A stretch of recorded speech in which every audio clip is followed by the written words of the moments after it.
মানুষের খানা নাই, দানা নাই, কোনো রকম ফেক বাজাইতে আছে, কারেন্ট নাই, জল নাই, সব অসুবিধা হইতে আছে। গাড়ি ঠিক মতো পাওয়া যায় না, গাড়ি নাই এখন, গাড়ি তো সুযোগ সুবিধা মানে লাগে, রাস্তাঘাট খারাপ।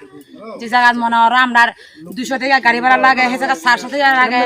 রুগী নিতে নিতে মনে হয় একবারে অজ্ঞান হয়ে যায় রুগীটা। যে সময় যদি বাড়া উড়ি না সেই রুগী অসুবিধা একবার মরণের তোমার ফাঁস বুঝলে মরণের অবস্থা। আমার রাস্তার দরকার, জলের দরকার, কারেন্ট দরকার, সব কিছুর দরকার। আমরা পাড়ার নাম হয়েছে নিরুৎপাড়া, উত্তর সেলাং নিরুৎপাড়া। কোন ব্লকের আন্ডারে? অমরপুর ব্লকের আন্ডারে। সুবিধা কিছু পাইতেছে না, আমরা শুধু সুবিধা পাইতেছে না, কেউ করে না, আমরা কেউ দেখে না। এই আমরা গরু একবারে গরু লেপে দিয়ে গেছে গা, আমরা ওই লেপাইয়া মতন হয়ে গেছে, কেউ হেল্প করে না। নেতা, এমএলএ, এমপি কি সরকার, ত্রিপুরা সরকার কেউ আয়া দেখে না।